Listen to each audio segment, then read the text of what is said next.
Эгер сиз чыркыраган чындыкты, жүрөккө жакын эмоцияны уккуңуз келсе, биздин модераторго жазылыңыз.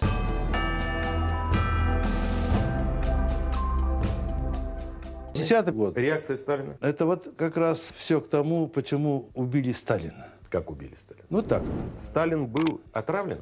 отравлен. Вы делаете официальное заявление как человек, который возглавлял комиссию по рассекречиванию архивов КГБ СССР при Да, Ельцине. я делаю. Иосиф Сталин был отравлен. Иосиф Виссарионович Сталин умер насильственной смертью. Лазарь Каганович, когда к нему в 1981 году приехал из Америки Стюарт Каган, его племянник, и он ему не надиктовал, как они убивали Сталина. Дали ему таблетку. Это вот таблетка, эквивалент сегодняшних таблеток тромбоаз для разжижения крови. Но если меняешь состав, то они становятся ядом. И он об этом ему Каганович. рассказывал. Каганович сам хвастался. Так кто убил Сталина? Так слушай. Но я не очень поверил. Потом было заявление многих деятелей, в том числе Энвер Ходжа, когда приехал к нему Микоян и выступил на конгрессе. Энвер Ходжа, это руководитель Албании, и сказал, что руководители Советского Союза циничные заговорщики. Вот они сейчас ездят по миру, как Микоян, и хвастаются, как они убивали Сталина. Когда я полез смотреть, а что на самом деле было? Так что от нас скрывают? От нас скрывают, что Сталин был отравлен.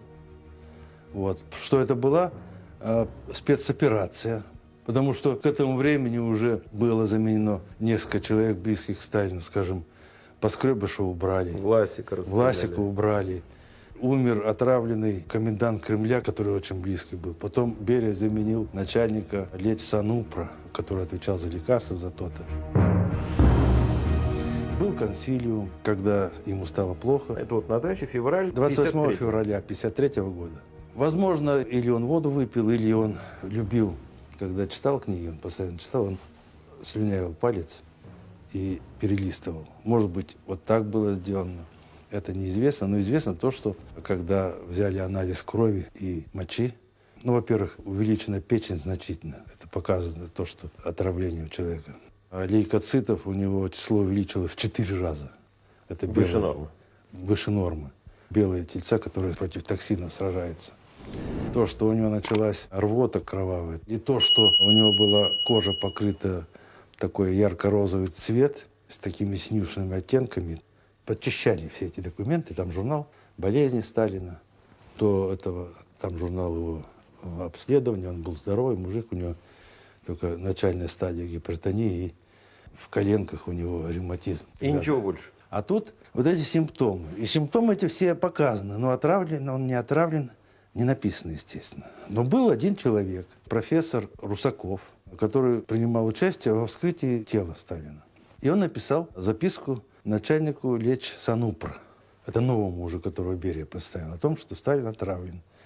Причем отравлен цианидами. И все симптомы отравления, когда вскрыли, у него на дыхательных путях внутри там вот, слизистая оболочка была повреждена вот этими точками всякими, именно синильной кислотой. И когда он подал записку, через 3 дня скончался этот профессор.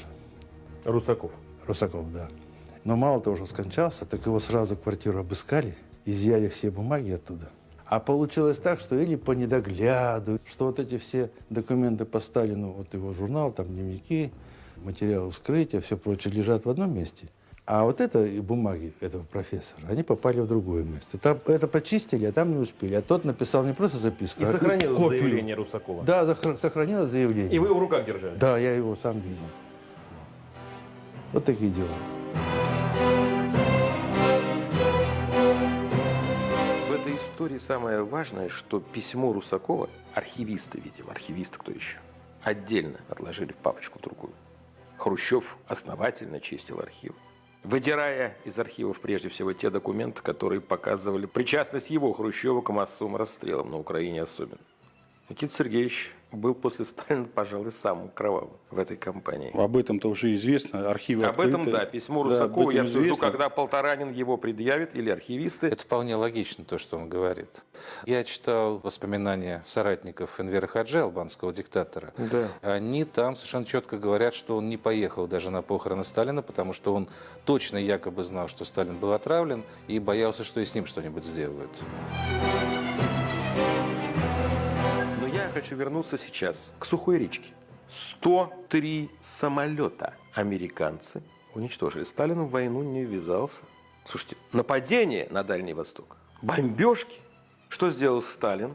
Он отправил Кожедуба и других, Крамаренко, Совершенно верно. советских летчиков воевать в Корее. Потому что, да, начиналась Корейская война, юг против севера. Мы должны понимать, что если бы Сталин открыто заявил о нападении Америки на Советский Слушайте, Союз, вот тогда Корея, сегодня Сирия, в чем-то, пусть отдаленно, но в чем-то новейшая история сейчас не повторяется.